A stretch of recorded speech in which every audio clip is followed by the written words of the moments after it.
Well, hello everyone, and welcome back to Crosswires. It's James here, and I hope you've had a fantastic week. This episode, we're going to be talking a little bit about scams, and not the nasty phone scams that you get from those call centres, but we absolutely want to do an episode on that. No, this is scam technology, the products you see adverts for after almost every YouTube ad, and that tell you many, many things about what they claim to be able to do. And there's one YouTuber who's been on a quest to bust those scams. Would you all please welcome to the show Krazy Ken from a Computer Clan? Hey guys, how are you all doing? It's great to be here. It's lovely to have you, and I have to say, I'm genuinely surprised you wanted to come on to our humble little show and talk scam busting. Thank you so much. Yeah, I love doing this. It's been one of my goals for 2022 to be on more people's podcasts, and I like to do it whenever I can, so this works out great. Awesome. So before we get into scamming, I mean, we're not scammers. I'm not, I could say that. Oh yeah, no, you're definitely not. Ken, do you want to tell us a little bit about yourself, maybe a little bit about your channel? Let people know a little bit about why you might be an authority on this. Absolutely. So, as you heard earlier, my name is Ken, stage name Krazy Ken. I've been running the Computer Clan YouTube channel since 2007. It's actually one of the longest running tech YouTube channels ever. It's still going today. And the three legs of the stool, if you will, are rare and retro technology, new technology, and then the one we're going to be talking about today, scam technology. I like to humbly say I specialize in all three, and I like making episodes and video content about all three of those legs. The scam technology has been like one of the more recent things I've been doing. Just kind of happened on a whim. You know, I saw some shady-looking YouTube ad for a product, and it kept popping up, and I was like, somebody's got to talk about this. So about 2 years ago, I just did a Krazy Ken's Tech Talk episode about it, dissected it.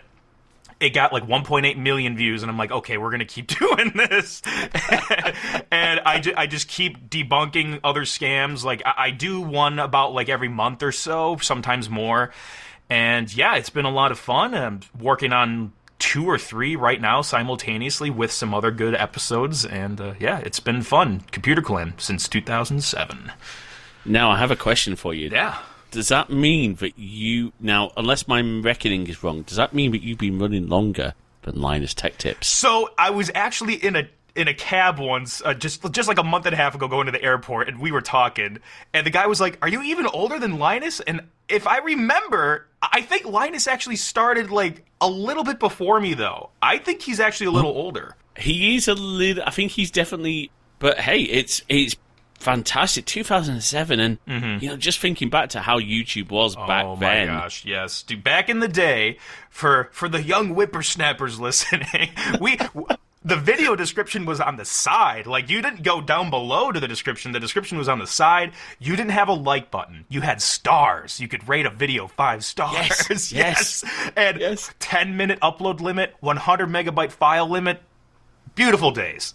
And wasn't it 360p at that point? Yeah, it was pretty... Dude, it was pretty small. Like, it was so low res that the default video player size in your web browser was typically more pixels than the video was. So there was a button you could click to play the video at its native resolution, and it would typically shrink down even because it was so small. Whereas now, you know, and I do YouTube content as well, and now I'm like, no, 4K. Yep, you got 4K, 8K, HDR, you know, 60 FPS. It's insane. And isn't it fantastic how, I mean, on a slight tangent, how accessible YouTube is for, you know, creators who, you know, don't necessarily have all the gear and all the technology, because you can post to YouTube now from almost any device, and when you've got wonderful editing tools on iPad and on tablets, I just think it's fantastic. But it is great to speak to some veterans like yourself. So let's dive into scam technology. So the first thing I wanted to ask you is, obviously these products have been around for quite a while. You know, I'm trying to think of, like, the heaters, for example. They're not a new thing. But do you think that we're starting to see more and more ads for this, and more people, I want to be careful how I say this, but more people falling for them because of more and more people coming online? I think it's fair to say. So, like, the whole, like, mini heater thing I've been debunking, honestly, is one of the better products I've debunked, because a lot of those things technologically are not too hard to make, as opposed to like the mini air conditioners, just from a thermodynamics level. That stuff is like impossible. You can't have refrigerant and compressors and all that stuff in such a tiny box. But a tiny heater is not too bad. You have, ceramic pads in there and wires and coils, and it's not too bad from a technology perspective. But I believe we are, back to your question, seeing more people getting tricked, despite the products being around for years. We're seeing more people getting tricked because it's so freaking easy to advertise this stuff. Just like you talked about liberating people to make it more accessible to upload to YouTube, that's how all these other products are working to make people be able to advertise their stuff. There's so many free website building tools. There's Shopify. There's so many books that teach similar formulas on how to make PPC ads, pay-per-click ads. So anybody with even just like a little bit of background in the internet and advertising can pick up a book and learn how to run a video ad campaign through Google and learn how to open up landing pages on Shopify. And that's the other thing I love to debunk on my YouTube show. I don't just like to debunk the product itself. I like to debunk the technology around the product, which includes the videos, the methods people use to make the videos look real, but they're really fake, the methods people use to make fake countdown timers on their websites or false images on the websites. There's so many fake things that happen on the websites and in the videos that trick people. And it's so easy to make that stuff nowadays with, again, tools like Shopify or like easy video editing applications. It's crazy. and one day we are going to realize that the CEO of these companies actually do look like stock imagery. That's the other funny thing. Like, most people probably wouldn't notice this, and that's why I, again, love making the show. There are companies that will claim they're from London, and they'll be from, like, China, and they'll be like, hey, here's a photo of our founder, and, like, it's a stock photo. Like, I reverse image search it, and, like, it's everywhere, and it's like, guys, for real? Come on, really? It's incredible. It really is, and as you said, the fake countdown timers, that sense of urgency, like, you're going to miss out on a deal. Yep. And, we've all respect to, I don't want to offend anyone listening to the show, but maybe if you've not spent as long on tech or it's not something you are passionate about, you might be more tempted by that. And do you know what's really sad? It's not just the scam products that do this. It's things like some of the more aggressive antivirus makers use the same tactics. Oh, really? I guess I haven't looked too into that, but like in a recent episode, I even mentioned countdown timers are used not just in scam products, but they do have a legitimate use, even though they're kind of annoying sometimes. There are more ethical uses for them. Yeah. And I also do come from a marketing background. I worked in a video ad agency, and I don't talk about this a lot, but I worked in a video ad agency that works with marketing, and that was about 6 years. I learned all the tricks people use. Yeah. And there are ethical ways to use them, and then there's these scam ways that people abuse them, and they're all over the place. Absolutely. I mean, look, one of the common things in these scam videos is they love stock footage, right? Oh, yeah. Stock footage, though, has its real benefits. If you are a small producer or a small ad house, you can't necessarily go and shoot a load of B-roll. Right. So it makes sense to use it. I do video projects for lots of smaller organisations on the side, and to be honest with you, cross-wires videos, I can't afford to go and shoot everything. Absolutely. So I would... so I've got an episode coming up on a legit. It makes me smile because you did a scam buster on the unlock all the TV content for free. Yeah, the TV fix. TV fix. I'm actually doing a genuine episode on the HD Home Run by Silicon Dust, which is a legitimate network-based TV tuner. Interesting. Yeah. Oh, it's a great device. It really is. But I'm going to need to use stock footage of things like TV antennas and maybe TV sets. Yep. To get to add that content. Oh, yeah, I did the same thing in my TV Fix episode. Like, there were I needed some shots of, like, an actual dish so I could, like, outline the parts of the dish, and, like, I didn't have a good place to do that and get up high and photograph that. No. With how quick I had to turn this episode around. Yeah, I'll get some stock footage. I'm an affiliate for ArtGrid. They have tons of video, so I do use them. And I also do use Pond 5. Like, there are good places to get stock footage and use them for real reasons. Absolutely. Yeah. So one of the questions I also wanted to dig into a little bit is because your videos, you are not just saying, oh, this thing's rubbish, this thing doesn't work. You really do some deep dives. I mean, the power saver. Oh my gosh. Do you want to tell people, because in case people haven't seen this episode... Dude, that one was one of the most challenging and most fun ones I ever made. I also had to turn around the editing for that in like 3.5 days. For those who have seen it, yeah, for those who have seen it, know how complex it is. It was a lot of footage and a lot of animation, and it was like all done in 3.5 days. I'm honestly surprised that I pulled it off. But anyway... Yeah, there's this scam that goes by many names, and other YouTubers have covered it as well, where it's a box that it claims you can plug it into an electrical outlet and it saves up to 90% on your energy bill. But that's impossible. There's no way this thing could, let's just say, communicate with your appliances to magically save electricity.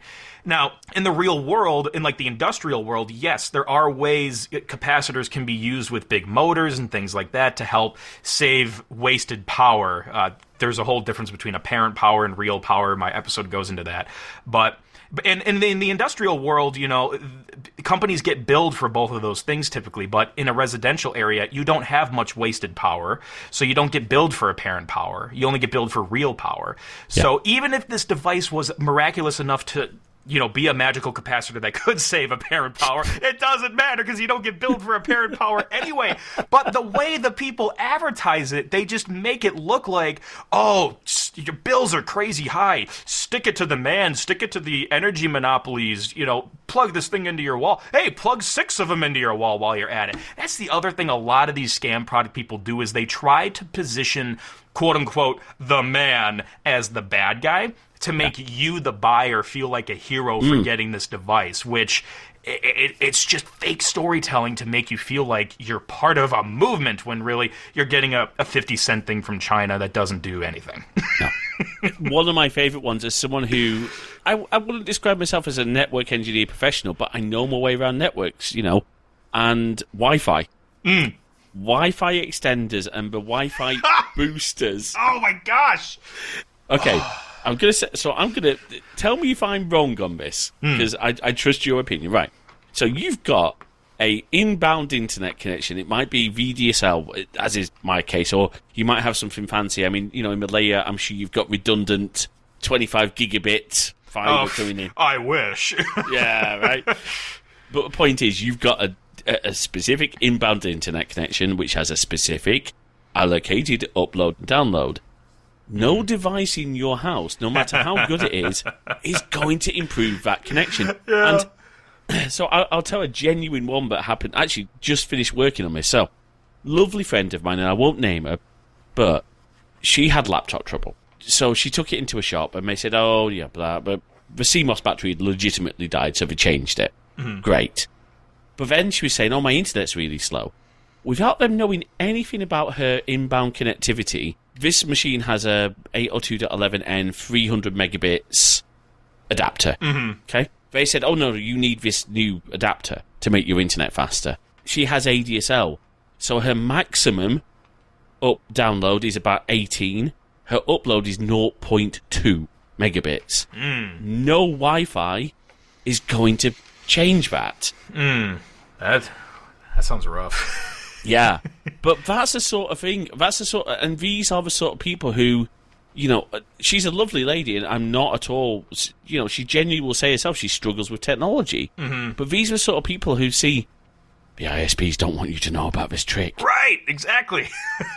On top of that, that's what I like. Another thing I like to do with these episodes, I show how the scam works and how the technology doesn't work, aka the fake technology. But then I like to flip it and show, hey guys, this is how it really works, because now you can identify things that might be BS-y in the future. So I do talk about, alongside the Wi-Fi extenders and the false advertising, I do talk about, hey, you can actually use access points in your home if you have a bigger house to make your Wi-Fi faster if it's further away from the router. There are real ways to make this happen, but it's not some miracle box you plug into an electrical outlet. No, I mean, like a prime example, my parents' place, and I've mentioned this previously on the show when we had Cody from Mac Telecom Networks on to talk a little bit, to drool a little bit about Unify gear, but we were talking about the TP-Link Deco mesh system.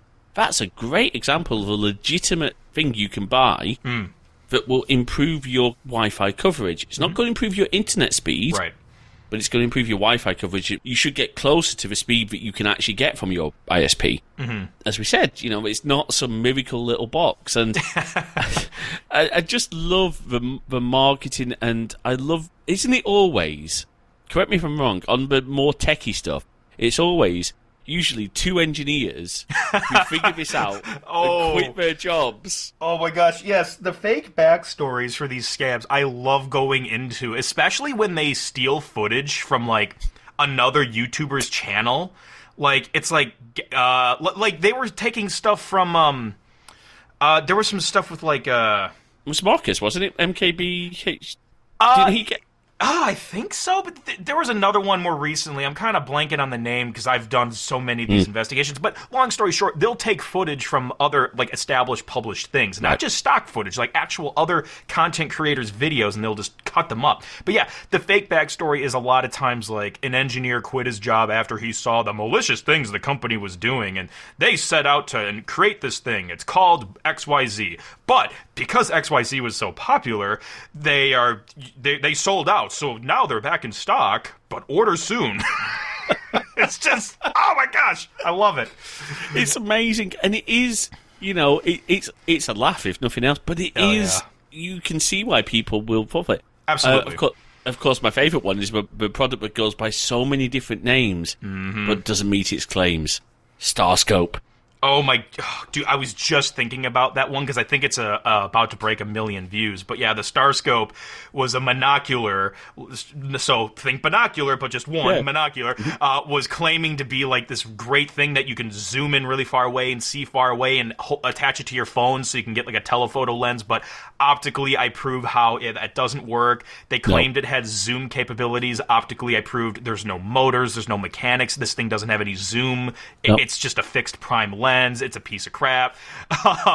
Yeah, that one was amazing. Like that one, okay, when that one went out, a couple of like photo website, like news websites picked it up. So I have people from the industry like texting friends who are texting me like, "Hey, I saw you pop up on this camera review website," because it was bouncing around everywhere. And the advertisers claimed it was like better than like a $4,000 something DSLR camera. And it's like, bro, it's like a little crappy like hunting like monocular. Like it's not that good.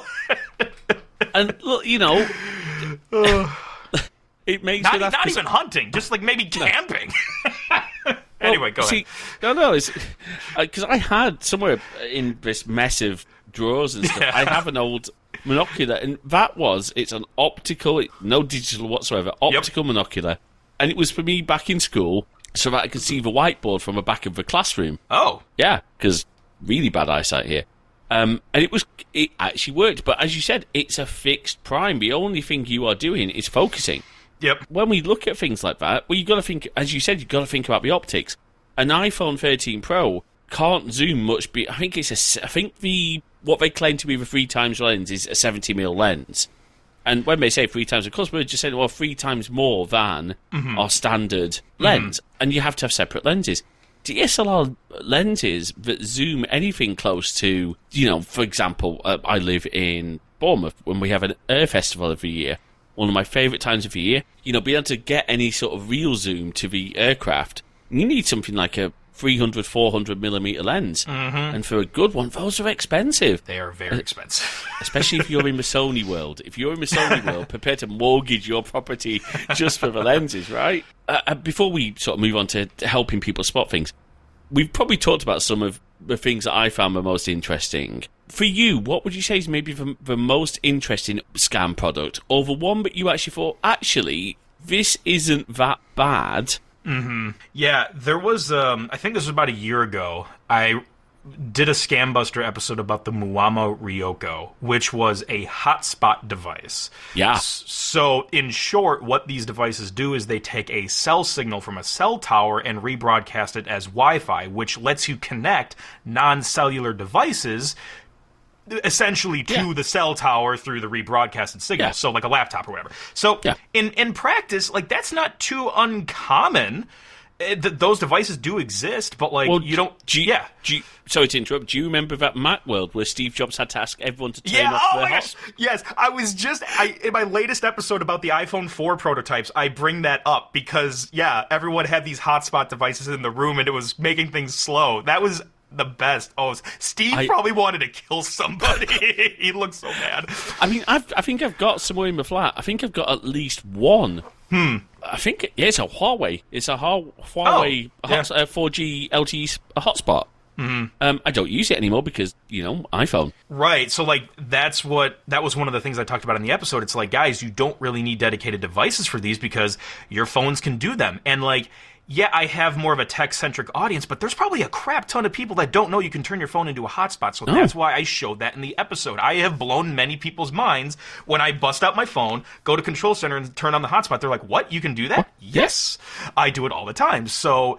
But that aside, yes, like the Muama Ryoko, those devices, they do work. And I said that in the episode, and I showed the speeds, and it was actually okay. I think the up speed, or it was the down, I think it was the up speed, was actually faster than when I get through my actual, ISP. Oh, yeah.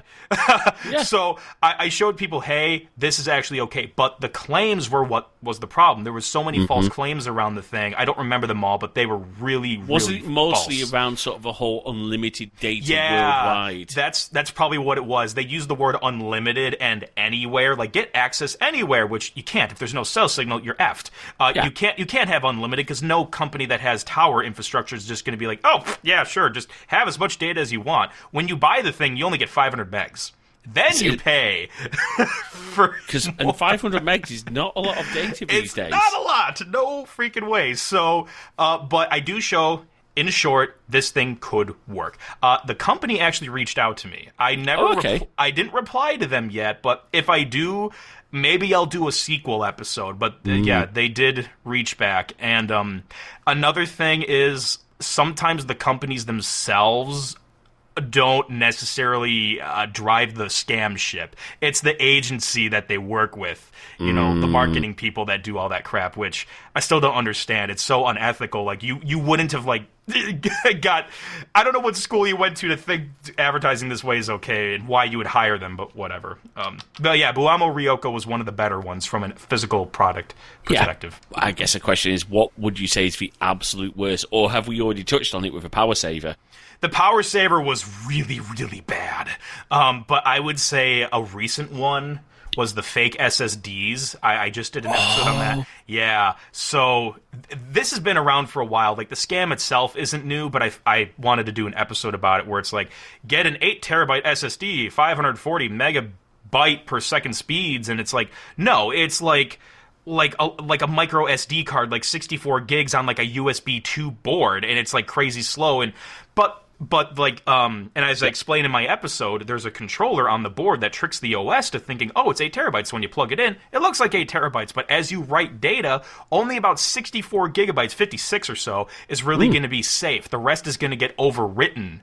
And it's going to get corrupted. And I debunked it all in my episode. I showed how it all works and how it doesn't work.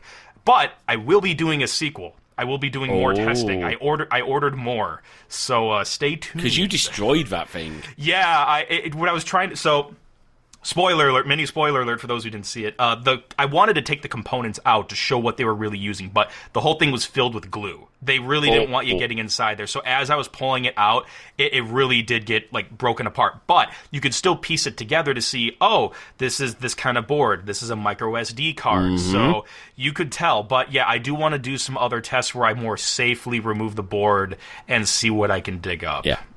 Because, you've hit the nail on my head there with sort of the data getting corrupt. If you bought that SSD thinking, perfect, I can back up all of my photos to this thing. Oh, no. If you don't have cloud backup of your photos, buy your photo library. Yeah, they're gone. You will have about 56, 58 gigs free in this case, or saved.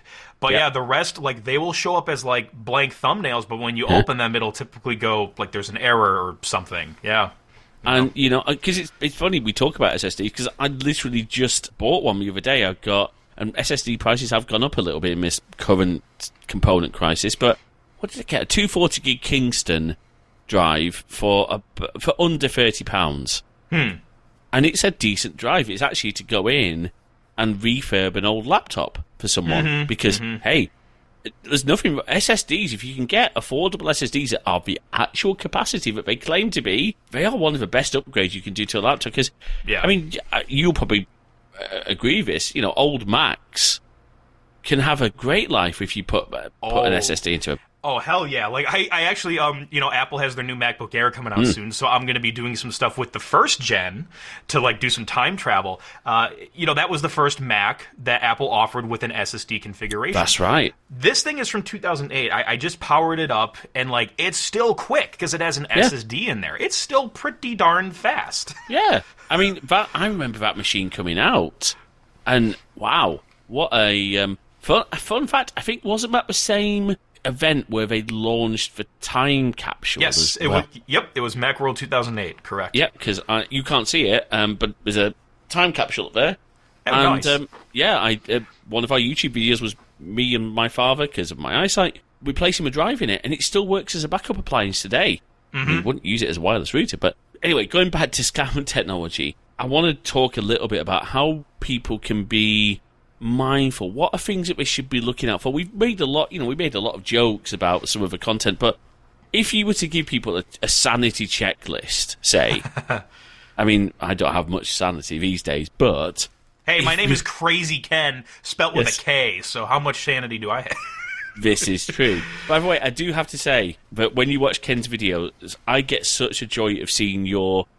we've talked retro tech on this podcast. I love seeing some of the stuff you have behind you. Yeah. I know you've got a C64 behind you. On a slight diversion, I have to admit, one day I want to get hold of some older Macs and do some fun projects. I've always wanted, I don't know why, I've always wanted one of the G4 iMacs. Those are really fun. Yeah, the whole, like, swivel monitor. Like, no other computer looked like that. It was so... like, just funky and cool looking. I just remember seeing it so going into PC World when we were looking at a PC, I said to Mum and Dad, can we have that? And they're like, no, it's far too expensive. And we ended up with some horrible little PC. Anyway, going back to the checklist, what should people be mindful of, and how can people protect themselves from scams? Yeah, so...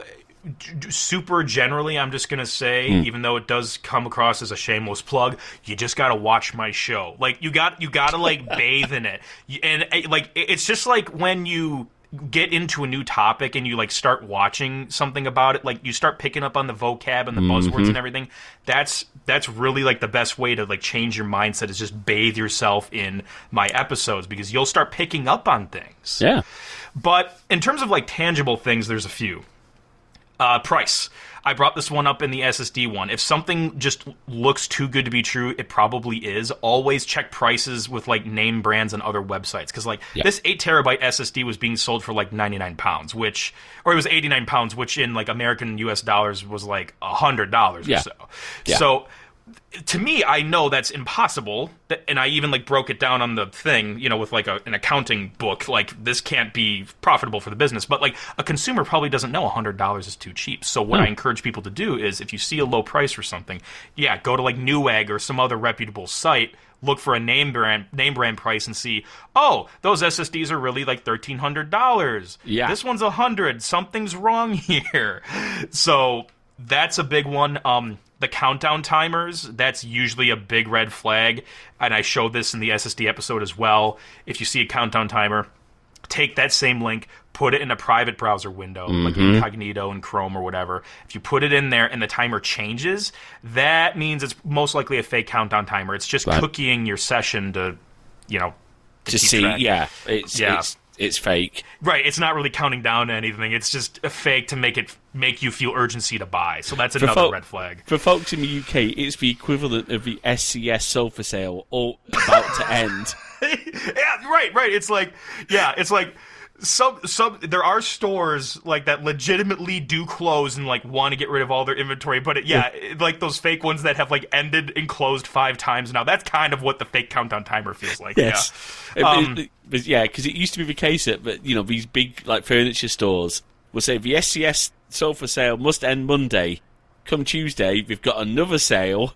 So it's the same sort of thing. What about obviously we talked a little bit about stock imagery and sort of the fake bios. one of the things you highlight is the reviews.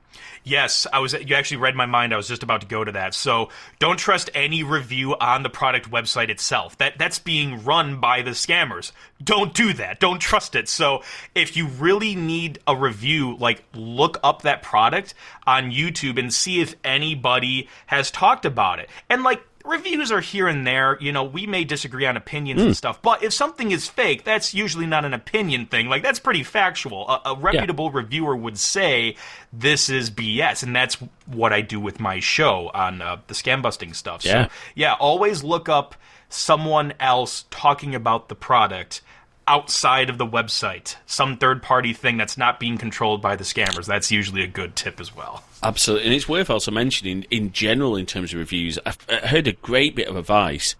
Ignore the 5 stars, ignore the 1 stars. Interesting. I would say that's good. I usually, like, jump to the 1 stars just to see what people say. Yeah. I always take that stuff with a grain of salt, because sometimes the 1-star reviewers are people that had a really bad day. Yeah. But, yeah, look at the middle. Yeah, I guess that's a good way to do it, too. I never really thought about that, but, yeah, Because I agree. That sounds fair. Well, one thing to, obviously, as you said, if scammers are controlling reviews on the website, obviously don't look on the website, but on other platforms, sure, they're very likely paying for reviews. Yeah, I forgot what episode it was, but there was an episode where I actually dive into the whole Amazon review bot epidemic, and I don't know how this keeps happening. I still don't really know the math behind it, but so many average star reviews on these scam products are 4.6. It's always 4.6 stars. Not all the time, but like 90% of the time, it's 4.6 stars. And I'm like, why is it 4.6? That just seems weird to me. But I can't really prove why. But I think you've hit... Well, it's interesting because if it was 5 stars, if the average was 5 stars, you know what? People are going to get a bit sus, aren't they? It's a little too perfect, yeah. Whereas 4.6, like, when you look at takeaway reviews on, I don't know what, I guess you guys have Grubhub and like Uber Eats, but... you know a restaurant's bad when its average is 2.5. Could be, yeah. Yeah. But, anyway, going back to spotting things, and I guess the other thing is, obviously, would it be fair to say, obviously some of these sites are running on Shopify, but you should, just from a pure privacy and security standpoint, my thought would be, do you know who you're handing your credit card details over to when you're buying these things? Right, and that's the other thing. That's why... Generally speaking, I do avoid like any sketchy-looking website. But like if it's run on Shopify, like Shopify actually has tons of legitimate businesses running. Oh, they do. So, yeah. So I trust that. I always click the padlock and check the SSL certificate. But and I use Apple Pay when I can, because Apple Pay I would say is way more secure than just filling out a credit card form. Well, because once that data leaks, it's useless. Right, because it's just a rolling code or whatever other like specific terms they use. Like if you did get a hold of an Apple Pay transaction in plain text somehow, I'm not a cybersecurity expert in that regard, but it would not show your credit card number. That's totally hidden. That's the whole point, and it's why just as a side note for people, and maybe a fun fact is, typically, again, this is maybe more UK relevant, but the reason that Apple Pay is unlimited here in the UK is because it's a tokenized payment, which means there's a second form of authentication rather than just tapping. You have to either have your watch on or do Face ID or do Touch ID. That's what allows the contactless system to say, okay, yeah, you can buy, a MacBook Air with Apple Pay, whereas the contactless limit for non-tokenized, so just regular cards, is £100 at the moment. So there you go. Fun fact. Really? Mm-hmm. Interesting. Yep. But that's a good point. That's another reason why I like Apple Pay, because it is just authenticated to you. You do it on your watch. It has the wrist detection. There's a PIN number, Face ID. It just knows it's you. A plastic credit card, anybody can take it. Absolutely. And, we don't know. As you said, though, a lot of these shops are using Shopify, and Shopify is a wonderful platform. I have a friend who works for Shopify in their privacy and security team. Yeah. So I trust them completely. So that's the thing to look out for. Are they using a genuine storefront? Mm-hmm. As Ken said, check that SSL cert. Mm-hmm. Make sure that it's there. Thankfully, most modern browsers will protect you against SSL things. The other thing to be mindful of as well, and this is maybe a little bit out there, but if, for example, it's a site that might be trying to get you to pay with PayPal. Well, could they be diverting you to a fake PayPal site? The way to spot that is if you use a password manager like 1Password or Dashlane. Other password managers are, of course, available.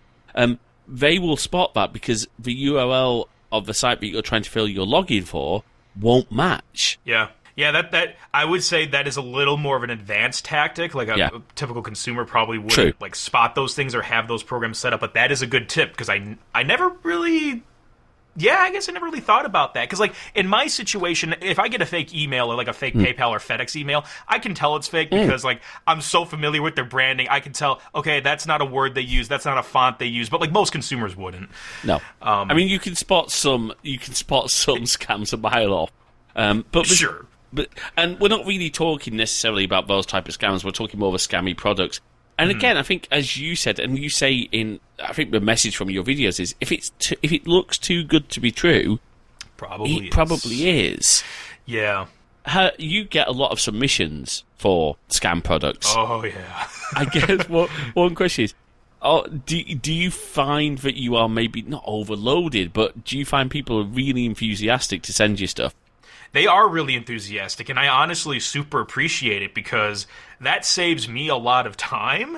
Like, in the early days, I kind of had to look around for something to do, but now I get so many. I probably have just, like, hundreds of submissions sitting around, and, like, yeah, I do them. Like, this SSD one, that was a submission. Yeah.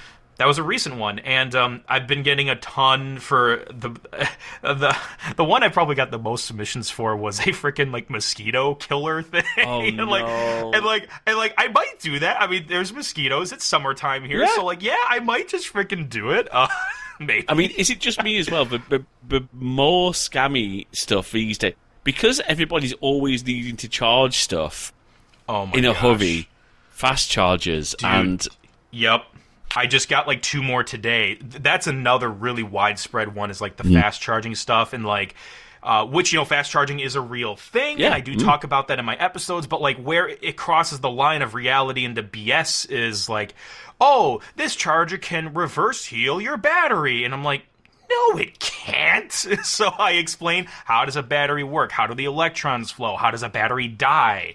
So, like, I explain all that stuff. And the 2 that I've debunked were, I think, the Bolts Pro and the Multivolts were, like, 2 really big scam chargers that I have just totally the Bolts destroyed. Pro. I'm trying to think of some of my favourite ones that have... You've done, like, fake AirPod Maxes. Yeah. Yeah. That was a weird one. Because that company, when I started looking into them, contacted me and wanted to send me a review unit. But, like, they never did. And then I think Linus Tech Tips got a hold of a pair. And I'm like, wait a minute, what? I was the first one in touch with them. They were putting my tweets on their website as, like, social proof even. And, like, he got a pair before I did. I never got a pair. So, like... the investigation kind of went so I just went on AliExpress to get what I thought would be a good equivalent to kind of just debunk it.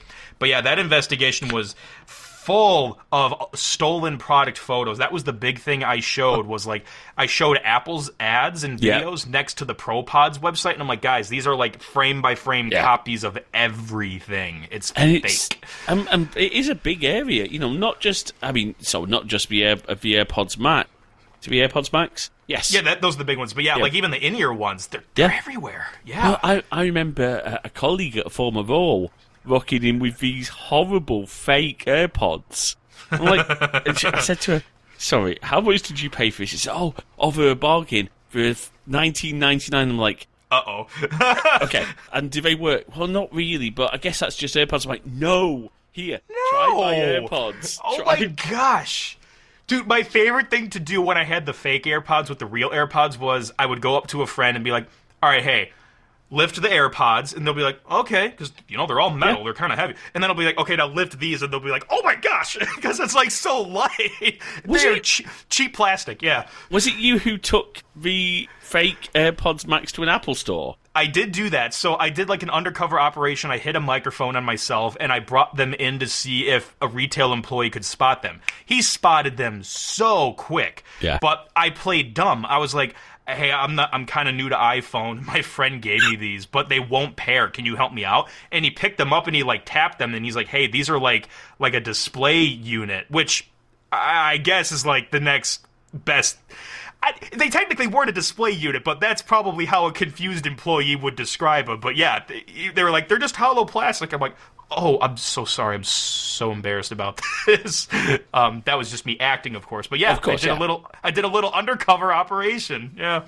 And the saddest thing about this for me is that all of these scam products are fake products that people want their needs addressing. Like, okay, the stuff I've seen, obviously, we talked about AirPods. We talk about Wi-Fi. But things like TV streamers that are the worst. Like, not even Chromecast, like some obscure standard that doesn't work with anything. Oh my gosh, dude. Oh, the freaking TV fix. Yes. Like, I knew it was going to be so bad from the beginning, but I thought, okay, maybe it's just a Chromecaster wrapped in a fake shell. But yeah, you're right. It wasn't even that. It was some, like, lower crappy standard that worked, like, it was, you gotta see the episode, guys. I can't even describe how crappy this thing was, but especially compared to the claims, it was like, what, 2,000 channels you could unlock? No. It's like a Chromecaster on, like, cold medicine. It was barely a Chromecaster. It was like a drowsy Chromecaster that worked 5% of the time. And the saddest thing is that most of this stuff is just some dodgy website, that, as in the back end that's supposedly locking these sites, because none of it's coming through your aerial. There's no way that's coming through an antenna, as you said earlier. But when you look at legitimate streaming products, I mean, one of my favourite budget streaming devices is the Roku Express. You can get Pluto on the Roku Pluto. Express. So, I mean, I end up watching so much stuff on there. But if you think that there's a way to unlock 2,000 channels, again, too good to be true. Yep. I mean, unfortunately, particularly here in the UK, and I guess in the States as well, we have a lot of those sort of, how to say it, hacked Amazon Fire Sticks that go and let you stream. Someone's basically probably put something like I'm trying to think. I think one time I saw someone put a Sling box connected to the Skybox and sell access to Sky Sports, because it's a premium subscription. Right. So we just put a Sling box. Oh, no. I mean, remember those things? I had one many years ago. Again, if someone is offering you something that, so for example, let's say DirecTV Sports Package or Sky Sports Package, it's very unlikely that there's a way to get that for free if DirecTV are charging for it. Right, exactly. You know? And that's why I preach so hard in my episodes, like, how the technology really works behind the scenes, because when you learn that, you'll be able to go, when you see a product, wait, that's impossible. Because I bet a lot of people really, consumers especially, don't really think about how much infrastructure it takes to run a streaming service. So when I was showing them the TV Fix, I was like, guys, where's the infrastructure for this thing? How could it possibly work? And also, by the way, premium channels are encrypted. Like, when they go to televisions, they have to be decrypted. So, are you saying the TV Fix guys are decrypting this stuff and then sending it to the TV Fix? Okay, let's say in theory that they are and they never got caught. They would totally get caught. Yeah. But let's say they didn't. Where's their infrastructure? Where's their towers? Where's their stations? Like, they would need to rebroadcast it somehow, but it doesn't exist. It's nowhere. Exactly. We talk, encrypted cable. Again, Virgin Media in this country, that is all encrypted cable. You can't decode that. So interestingly, it's one of the reasons that Silicon Dust don't sell a cable version of the HD Home Run in the UK, because there's no unencrypted cable. Whereas in the US, you guys do have that option for sort of like public access. Anyway, Ken, thank you. I think this has been genuinely fascinating. I've really enjoyed chatting through this. Before we wrap up, where can people find the Computer Clan? Where can people find these episodes? And where can people find out more about you? Because you are very active on Twitter. You do post a lot of really cool stuff. And it's worth saying, of course, that we've highlighted the scam busting stuff, but I do want to take the time to say that Ken's other content, so installation sensation videos, one of my favourite videos, the rare and retro tech stuff. Yeah, thank you. Yeah, you read my mind. Like YouTube and Twitter are my big places. So if you just Google Computer Clan, you'll find the YouTube channel. You can just go to youtube.com/Computer Clan. I'm on there as well.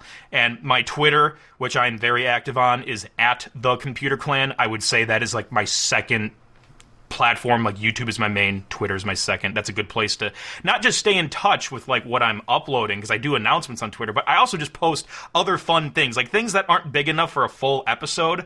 I'll just post about, or like other tech humor and things like that. I'll post on Twitter. And there's a lot of behind the scenes stuff on your Twitter, like when you were doing the SSD. You obviously had a little rant about Windows interrupting your 96-hour test. Yeah. So like I do have my more behind the scenes stuff on my Patreon, but yes, I do post some like sneak peeks and behind the scenes stuff on Twitter as well. So that's a good place to get some of that. Yeah. And on the YouTube channel, I tried to make it like super easy with playlists. Like there's a whole playlist of all the scam stuff. You can just play it, binge it, go nuts. But also the rare and retro tech stuff I do, there's a playlist for that. The new technology, which I jokingly call new technology parentheses at the time. There's a whole playlist of that as well. So like the three main things I do on the channel, they're in a playlist, super simple, easy to binge, made to be bingeable. Awesome. It's all right there. And I think it's probably worth highlighting, you do have merch as well, because you're a proper YouTuber. Yeah, I do have an Etsy store with some cool stuff on there. I just recently launched some cool sticker packs, and I do have autographed items as well. And sometimes I sell some like one-off things, like special props or something I used on the show, and other autographed things. I do sell those. And actually, I am working on a new sticker that I'm going to be selling soon. I've actually told no one this publicly yet, so you're the first one. Congratulations. Thank you. Everybody loves Craig Federighi from Apple, right? And his like nice hairdo. So I am making a cartoon version of Craig's head with like a really nice swoopy hairdo with like sparkles in it, and it's going to say Hair Force 1 on it. That's going to be my new sticker merch dropping soon. Okay, we were going to make a sort of Instagram thing about this, but I want to ask you: are you a Stranger Things fan? I haven't watched it. No. Okay. All right. I'll put this out there for people. If you're a Stranger Things fan, take a look at Matthew Modine's Dr. Brenner and just think, could it be Craig Federighi in an alternate life who's had a really bad life? Oh my gosh, I gotta look that up now. Because I was thinking the same thing, because like I watch Mystery Science Theater, so I watch bad like sci-fi movies. And there was a farmer character in there, and I'm like, that guy looks like Craig Federighi. What the heck? Oh, the movie was called A Touch of Satan. So if anyone wants to Google A Touch of Satan, look up the father character who's a farmer. He's a walnut farmer. Yeah, he looks like Craig Federighi, but maybe like 10 years older or something. Oh, wow. Can I just say as well, I absolutely...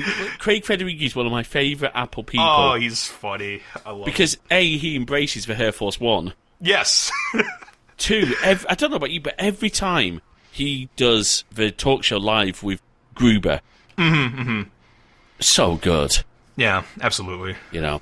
So, Ken, thank you again. I mean, I could ask you so much more. The only final thing I wanted to ask you about was the notch book. You produced a little book with a notch in it. Yeah, it was so when Apple introduced the MacBook Pro and it had a notch in it, of course, the internet freaked the hell out because Apple puts notches in their things. So I thought, wait a minute. Apple's been putting notches in things forever, like not necessarily on screens, but in other like architectural features of their products. So I made a coffee table book called the Notch Book, and I went through my collection and photographed a bunch of notch-shaped designs in Apple's history, because there's a ton of them. So I released a version called the Notch Book Pro, which was like a nice hardcover version of the coffee table book, signed, but I did sell out. However, I still have paperback copies people can buy, which are print on demand, so I can make those whenever. But I am sold out of the more like premium autographed version of the Notch Book, which sounds a bit like Apple's MacBook Pros, to be fair. Like, just limited availability and yeah. Terrible joke, I know. Is it limited availability? I don't know. I mean, maybe I got no. That's just my limited availability of funds to buy one. There we go. That's what that is. All right. I will say I finally did buy a new MacBook Pro a few months ago, and oh my gosh, it's amazing. I've used my like 2013 for 8 years, but the Apple Silicon and everything, it's so amazing. I've never heard the fan turn on. The HDR like 120 hertz display. Holy frick! It's such a beautiful computer. 14-inch. Oh, yeah. I just stuck with the 14-inch. It's so portable and it's so fast. I don't need the giant 16. No. It's good. I am so excited excited for the M2 MacBook Air. I'm applying for jobs at the moment, and I keep looking, okay, will they provide a device? Will they provide a Mac? Oh, I'm definitely applying for that, because for customer support, MacBook Air M2 would be beautiful. That would be nice. I will say, on that topic, stay tuned, because I will be getting it, and I'll be like pitting it against the first-gen MacBook Air in a Tech Misadventures episode, so we're going to have some fun with that as soon as I can get my hands on it. I'm not part of the embargo, but like I will be pre-ordering one ASAP, and I'll do an episode as quickly as possible. Because that's a nice thing, of course, is that your content, and again, to wrap up with this, it feels genuine. I've never felt once that you've sort of been coerced into a video. So thank you for that. Yeah, absolutely. Thank you, everyone, for listening. Thank you so much, Ken, for your time, and for being willing to jump on our little show. And in the future, we might have to have you back for more retro stuff, because I'm trying to put together something on Retro Max. I would love to have you on that show if you're up for it. I would love to. I can talk about Retro Max all freaking day. Okay, folks, so you can follow us on Twitter at CrosswiresMG. For show notes, including the links to the channel, to Ken's channel, and the playlist, particularly for the scam busting episodes, make sure you head over to crosswires.net. Our YouTube channel is at crosswires.net/YouTube, and I promise there are videos coming. I just have a few things going on at the moment, but we have some great stuff coming. You can leave comments on the blog post. You can also leave comments in GoodPods if you're a GoodPods user, and you can email podcast@crosswires.net. Until the next episode, take care.